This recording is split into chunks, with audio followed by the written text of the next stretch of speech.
The year 2000, the last year in the life of the International Accounting Standards Committee, turned out to be a pivotal time. It is what I call the year of the regulators. In February of 2000, the Securities and Exchange Commission issued a major concept release. IASC standards and the restructured IASC, it said, are not enough.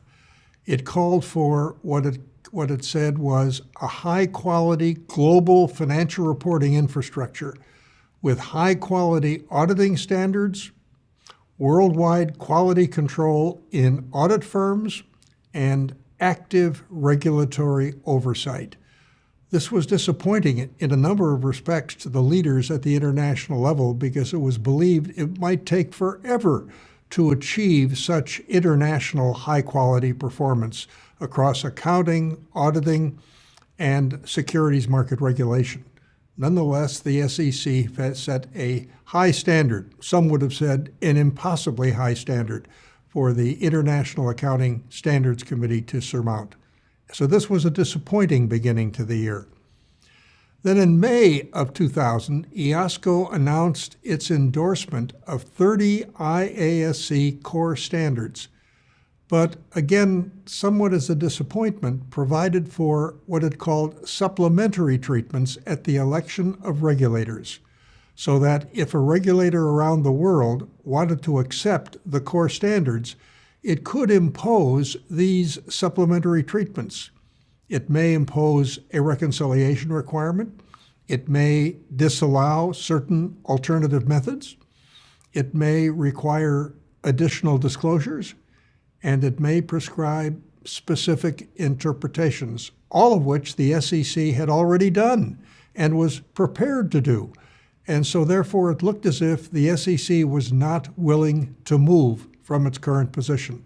There always was a hope, nobody knew whether it might be a forlorn hope, that once the SEC got on board and believed the IASC standards were high quality, that one day companies that were overseas deciding to list in the United States might be able to use international accounting standards without the need to reconcile the standards to earnings and shareholders' equity under U.S. GAAP. This was the hope, this was the aim that the IASC was hoping to achieve.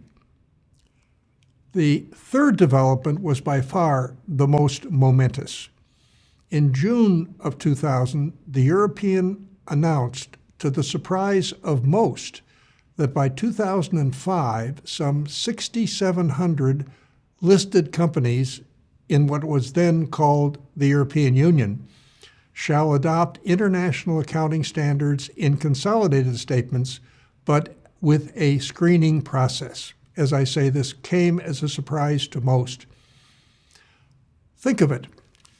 If the IASB had begun in 2001, which it did, and it had functioned for 3, 4, 5, 6, 7 years by issuing further standards, revising perhaps some of the IASC standards, and no regulators around the world, no government agencies, no serious standard setters around the world accepted any of the output of the IASB, how long would the IASB have lasted? It might have died on the vine after 5, 6, 7, 8, 9 years. Who would provide financial support for a standard setter that was not gaining any acceptance for its standards? And so therefore, this announcement coming from the European Commission, in effect recognizing that in order to have a world-class capital market, the European Union had to have world-class accounting standards. And the options were U.S. GAAP, politically unacceptable for the European Union to accept U.S. GAAP set in another part of the world, or international accounting standards. And it concluded the option of accepting international accounting standards was the only way to go in order to have world-class accounting standards in order to promote a world-class capital market in the EU. And so the screening process became important. Why did it become important? Because the European Union and, of course, its European Commission were public sector bodies. The European reality was that the IASC and, of course, the successor IASB were private sector bodies. There was no precedent for a public sector body such as the European Commission on behalf of the EU accepting private sector standards without a screening process to be satisfied that they are acceptable to a public sector body. The only option was to put every IASB standard to the European Parliament. Members of the European Parliament know nothing about accounting, and this was simply impossible, untenable. So, using a process called comitology, the European Commission created a way by which to avoid, in most cases, having to go to the European Parliament. First, in 2001, the European Commission encouraged the private sector to create a European Financial Reporting Advisory Group called EFRAG to advise the European Commission on the technical acceptability of any new international accounting standards. Were they technically acceptable to a competent group within Europe? But there also had to be political acceptability. And the European Commission would then confer with a newly set up Accounting Regulatory Committee, the ARC, which had representatives on it from all of the EU governments to decide whether to endorse the IASs for required use by companies in their consolidated statements in the EU. And so the two pillars were technical acceptability and political acceptability. And it was believed using this approach, it would be possible to circumvent the European Parliament.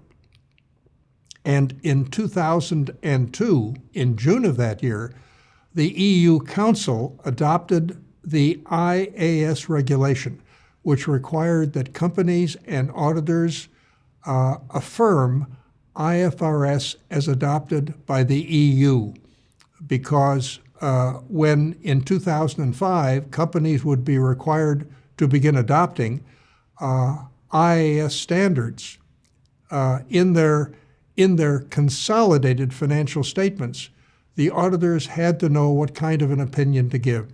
Now, the problem with an opinion stating affirmation with IFRS as adopted by the EU is that investors in other parts of the world looking at such an auditor's opinion would ask, to what extent were IFRS adoptions by the EU in line with the IFRS as issued by the IASB? Were there deviations? Were there departures?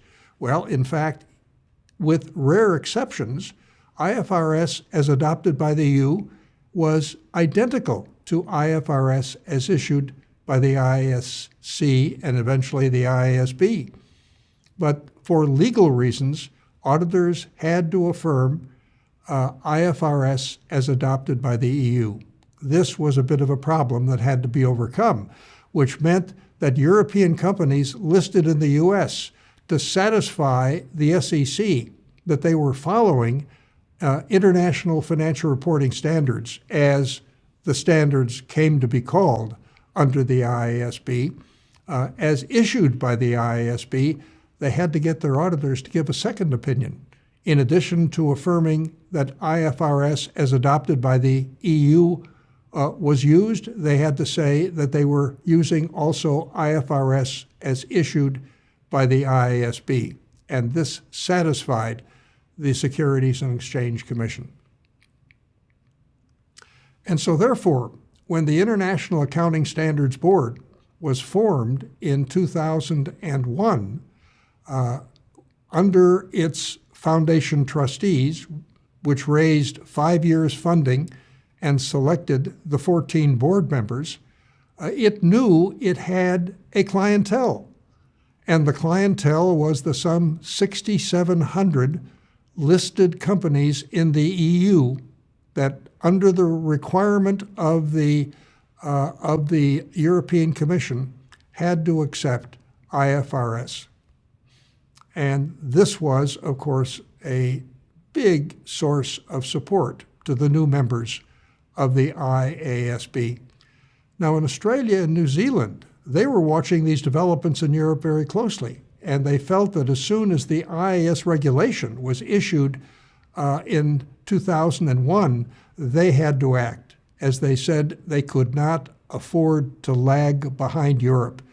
And as a result, Australia and New Zealand agreed to adopt international financial reporting standards. And other countries as well paid close attention to what was happening in Europe. And this fanned out around the globe. The International Accounting Standards Committee was, as I've indicated, renamed the International Accounting Standards Board, and International Accounting Standards became International Financial Reporting Standards, the emphasis on financial reporting and not just accounting. The IASB began operations in April 2001. Its 14 members were 12 full-time members, paid substantial salaries, financed by the IASC Foundation, and 2 part-time members. 10 of the 14 members came from Anglo-American countries, 6 from the US and Canada specifically, and therefore the 1 Canadian plus the 5 Americans were a potentially dominant element within the membership of the new IASB. Most of the board members were what were called techies. They had standard-setting experience with the Financial Accounting Standards Board, with Canada's Accounting Standards Board, with the standard-setting body in Australia, and so therefore they were technically very competent. And many of them had already dealt with many of the issues that came before the IASB in their national standard-setting experience, and this began to present a problem. That most of them, with their technical experience behind them, believed they knew the answers, and many people outside who were arguing against some of their drafts felt that they weren't listening, and this became a concern, even though it was beneficial to have so many members with so long a technical expertise. The members were drawn from auditors, preparers, academics, and users of financial information. And compared with the IASC board, where the U.S. had only 1 vote for its delegation, in the IASB it could have potentially 5 if all of the 5 U.S. members were to agree. And so the U.S. potentially could play a major role. It had a much larger research staff, elaborate due process, and meetings were held in the sunshine, which means in the public. It also had a very large Standards Advisory Council composed of interested parties around the world. Its initial membership were 49 members. Now here's where somebody should talk about the World Bank. Ever since the founding of the IASC in 1973, the World Bank had been involved and interested because the World Bank is concerned about the quality of financial reporting in developing countries and countries with early economic development. And in so many of the countries, there was a very weak financial reporting system, very weak auditing, and therefore with the ascendancy of the IASC, the World Bank began pointing out to many developing countries they should pay attention. And so the degree to which in some developing countries international accounting standards gained acceptance probably was at least in part because of the encouragement of the World Bank. After all, the World Bank makes grants and loans to developing countries and countries with emerging economies around the world. And therefore, when it recommends something, it has leverage because these countries want funding for their future projects. And when the Standards Advisory Council was formed for the IASB, the World Bank again was a member and played a major role, as we'll come to see. The IASB decided on an ambitious agenda of projects, beginning with share-based payments, which includes what in the U.S. was called employee stock compensation, business combinations, insurance contracts, performance reporting, and improving the IAS 39 on financial instruments.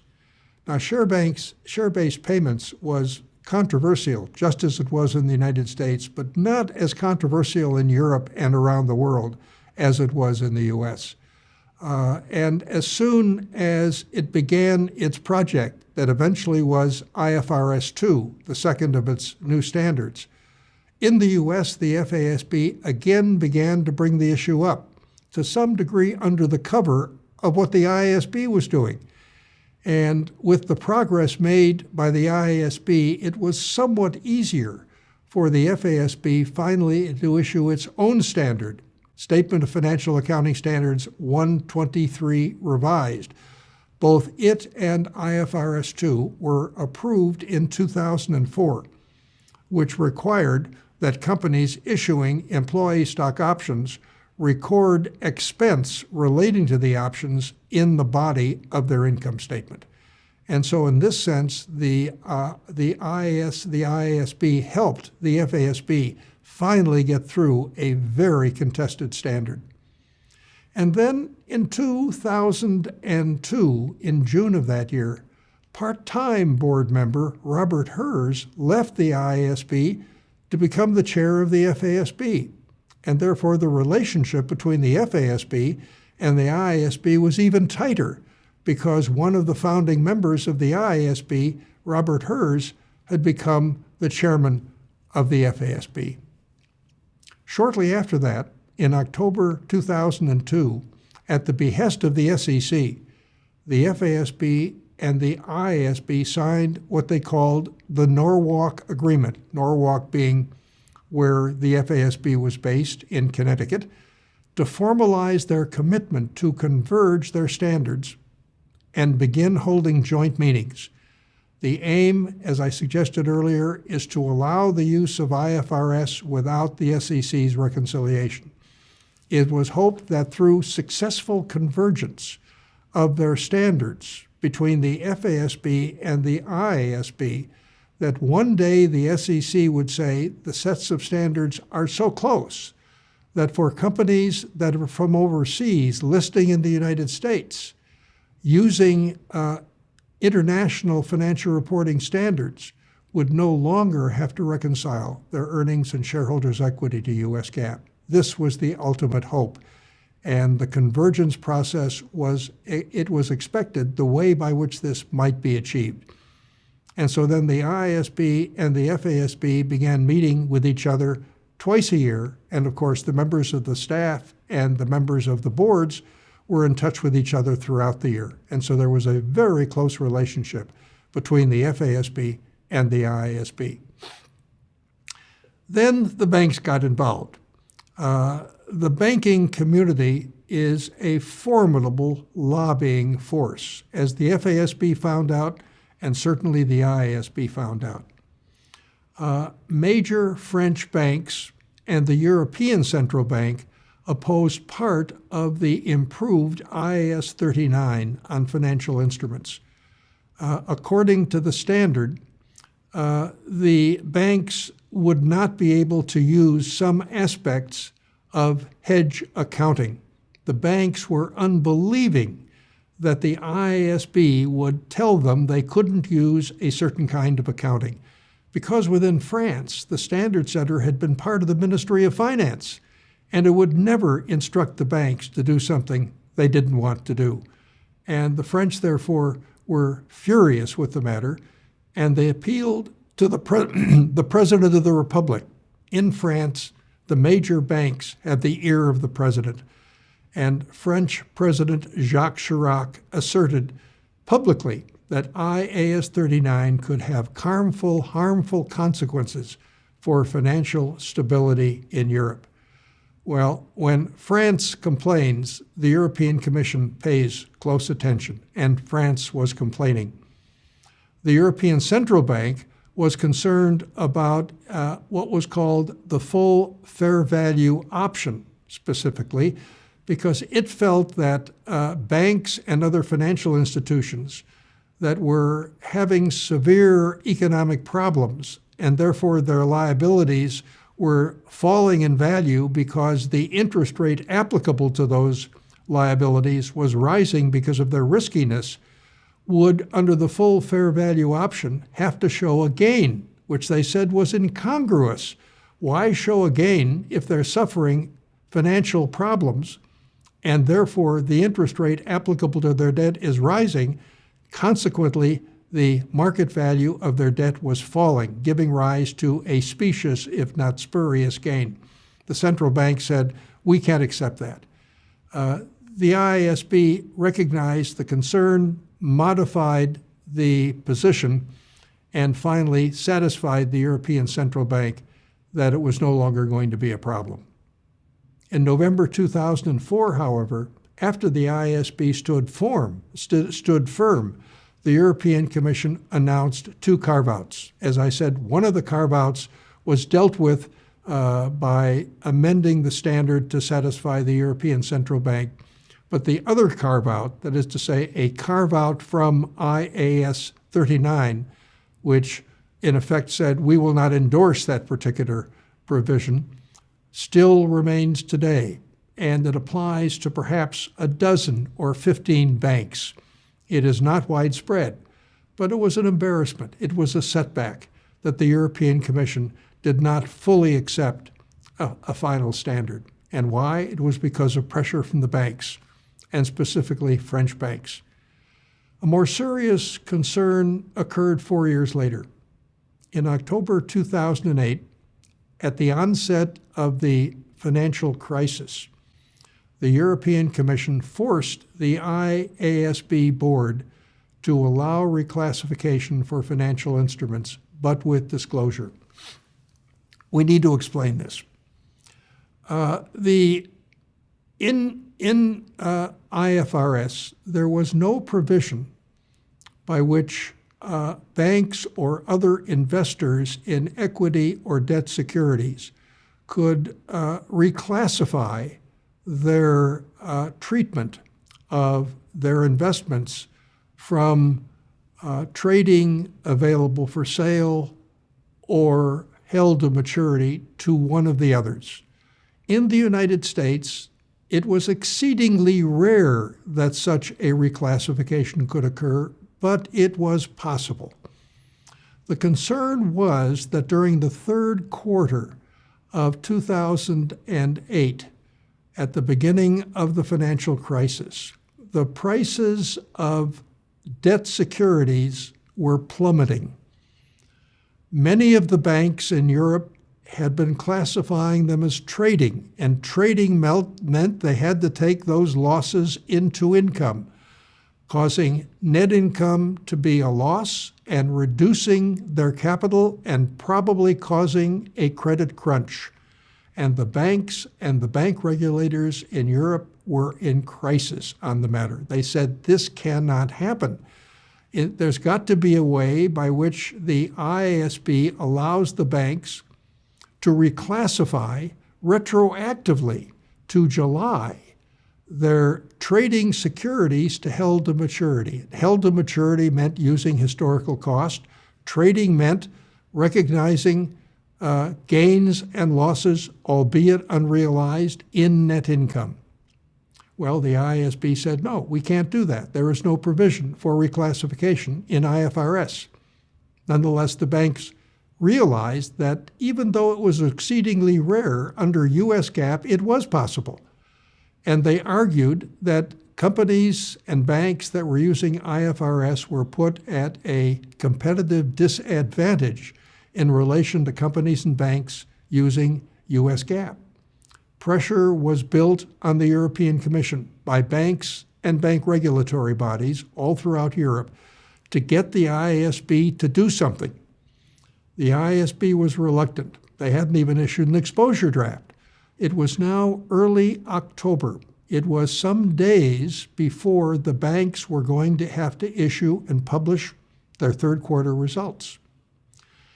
And so the European Commission issued a not too thinly veiled threat to the IASB saying, unless you allow this reclassification in a satisfactory way that makes it possible for the banks to avoid having to recognize this loss in net income, we think that the board may lose its franchise to issue standards in the European Union.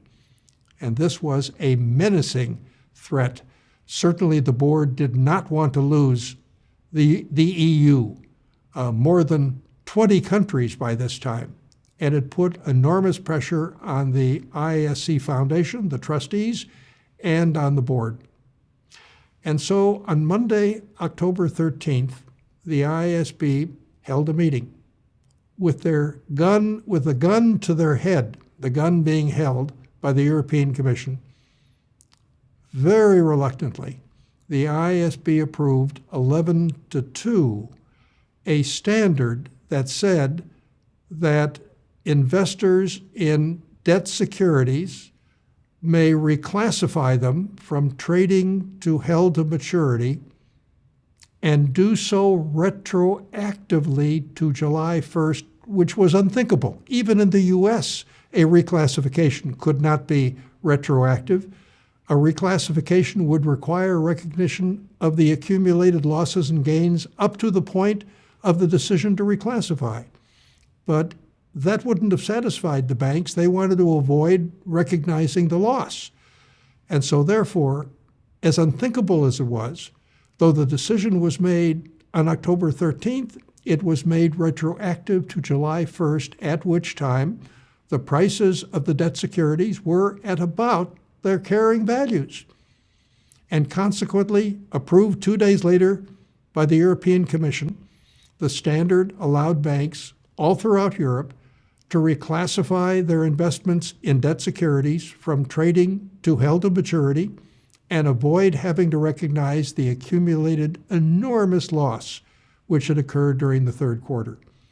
Now, the one saving factor was that the IASB required that there be disclosure by any company making this reclassification of the effect of the reclassification on its earnings. The first company to adopt was Deutsche Bank.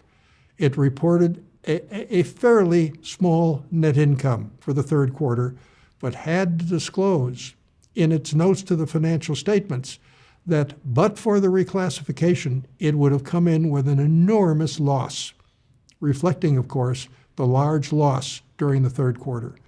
Well, this was a very embarrassing experience, so embarrassing that the chairman of the IASB came very close, he said, to submitting his resignation. It was an unprincipled concession, and the board felt it had no option to do it. Once again, the banks are very formidable lobbyists. The financial crisis raised the issue of the board's aim. Is it to promote transparency in securities markets, which everybody thought was the board's aim, versus protecting or projecting an image of bank stability? That is, the use of fair value. And from time to time, these have clashed with each other, especially where the banks get concerned. They're not concerned about transparency in securities markets. The banks are concerned about projecting an image of bank stability and not burdening the banks with enormous losses that historical cost accounting would enable them to avoid having to report in net income. And so the two major issues that led to deviations from what the board would have liked to see accepted in the EU were driven by the banks, and one cannot discount this as a very significant factor. Well, responding to criticisms of the work of the IASB, namely it wasn't listening, the IASC Foundation trustees modified the Constitution. Instead of technical expertise, the board decided to say that the major attribute for membership on the board was professional competence and practical experience, leading to a more pragmatic board membership. And this was done in 2005. The board's required majority changed from 8 to 6, a simple majority for 14 members to 9-5, one more than a simple majority, and creation in 2009 of what was called a monitoring board to provide regulator oversight over trustee performance. And the members initially were the Securities and Exchange Commission, Japan's Financial Services Agency, IASC, and the European Commission. Now, why a monitoring board? Because there were concerns expressed, especially in the European Parliament, that a private sector standard setter that issues standards that are supposed to be converted into European law, EU law, thus requiring listed companies to use those standards in their consolidated financial statements, that such a board lacked credibility and legitimacy unless it was overseen by public sector bodies. And other criticisms came, but especially in the European Parliament. Consequently, in 2009, the trustees set up this monitoring board, which still exists, and essentially oversees the performance of the IASC Foundation trustees, but also by implication, the performance of the IASB.